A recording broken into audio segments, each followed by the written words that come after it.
அனைவருக்கும் வணக்கம். இந்த வண்டி பார்த்தீங்கன்னா வீகோ 110 வண்டி வந்து வெட்டி போகுது அப்படின்ற கம்ப்ளைண்ட்டு. அதில் வந்து எல்லாமே செக் பண்ணிட்டாங்க. ப்ளக் வந்து பூஸ் போட்டாங்க. அதே போல் காயில் எல்லாமே எலக்ட்ரிஷியன் கார்டில் கொண்டு போய் செக் பண்ணிட்டாங்க. மேக்னெட் காயிலெலாம் செக் பண்ணி க்ளீன் பண்ணி போட்டாச்சு. இப்போ மறுபடியும் வந்து வெட்டி போகுது அப்படின்ட்டு கொண்டு வந்திருந்தாங்க. அதுக்கப்புறம் லாக் செட்டு வந்து புது லாக் செட் போட்டாங்க. 2 லாக் செட் போட்டாங்க. அதுக்கப்புறம் பார்த்திங்கன்னா மீட்ரு வந்து சுத்தமாக போயிடுச்சு. மீட்டரோட கப்ளரே வந்து கழட்டியாச்சு. இப்போ இது பார்த்திங்கன்னா நம்மகிட்ட வந்திருக்கு. இப்போ இதில் வந்ததுமே நம்ம ஃபஸ்ட்டு என்னென்னு செக் பண்ண போகிறோம்னா பேட்டரியோட வோல்ட் எவ்வளோ இருக்குது அப்படின்னு செக் பண்ணோம். பேட்டரியோட வோல்ட் பார்த்திங்கன்னா 13 வோல்ட் இருக்குது. இப்போ ரிட்டன் சார்ஜ் செக் பண்ண போகிறோம். ஏன்னா ரிட்டன் சார்ஜ் எவ்வளோ ஏறுது அப்படின்னு செக் பண்ணணும். ஏன்னா வண்டி வந்து ரன்னிங்கில் வந்து வெட்டி போகுது அப்படின்றாங்க. அதிகமான வோல்டேஜ் இருக்கா அப்படின்னு செக் பண்ண போகிறோம். பார்த்திங்கன்னா 13 வோல்ட் ஒர்க் ஆகுது. இப்போ வண்டி ஸ்டார்ட் பண்ண போகிறோம். ஸ்டார்ட் பண்ணுங்க.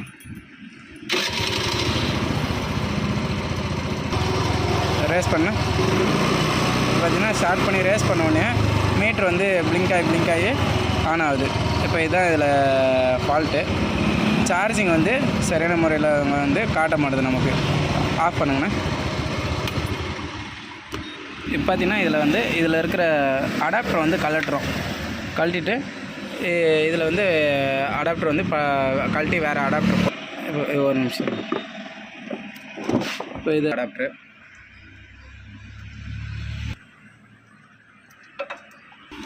இப்போ வேறு அடாப்டர் போட்டாச்சு. இப்போ நம்ம வந்து வண்டி ஸ்டார்ட் பண்ணி பார்க்க போகிறோம். ஆனால் ஸ்டார்ட் பண்ணுங்க. ரேஸ் பண்ணுங்கள். ஃபுல் ரேஸ் பண்ணுங்கள். ஓகே. இப்போ இதில் வந்து என்ன கம்ப்ளைண்ட் பார்த்தீங்கன்னா அடாப்டர் தான் நமக்கு ப்ளக் அடாப்டர் வந்து கம்ப்ளைண்ட். இப்போ ப்ளக் அடாப்டர் கம்ப்ளைண்ட்டாக இருந்ததால் நமக்கு வந்து சார்ஜிங் வந்து கரெக்டான முறையில் காட்டலை. இப்போ அடாப்டரில் என்ன வேல்யூ இருக்குது அப்படின்ட்டு இப்போ அதுக்கு இதுக்கும் நம்ம எவ்வளோ இருக்குதுன்னு பார்க்க போகிறோம். இப்போ பார்த்திங்கன்னா இது வந்து இப்போ டெஸ்ட் பண்ண அடாப்டரு. அதனோட வேல்யூ வந்து 4 பாயிண்ட் அது போல் காட்டுது. 4.5 அப்படின்னு வருது. இப்போ வண்டியிலேயே உள்ள அடாப்டரை நம்ம போட்டு செக் பண்ண போகிறோம். இப்போ பார்த்திங்கன்னா வண்டியிலே உள்ள அடாப்டர் போடுறோம். பீப் சவுண்டு வருது. ஆனால் 3 பாயிண்ட்டு 4 பாயிண்ட் அது போல் காட்டுது.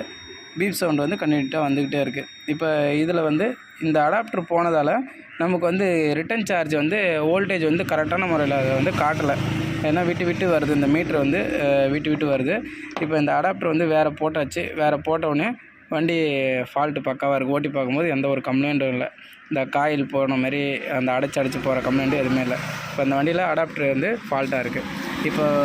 இப்போ இந்த தகவல் எதுக்குன்னு பார்த்திங்கன்னா, இப்போ ஒரு வண்டி நம்ம ஒயரிங்கில் எல்லாமே செக் பண்ணுறோம் அப்படின்னா கூடுதலாக மல்டிமீட்டர் வச்சு அடாப்டரோட வேல்யூ வந்து கரெக்டான முறையில் நம்ம இருக்கா அப்படின்னு செக் பண்ணணும். அதுதான் இது ஒரு சின்ன ஒரு தகவல். நன்றி, வணக்கம் அனைவருக்கும்.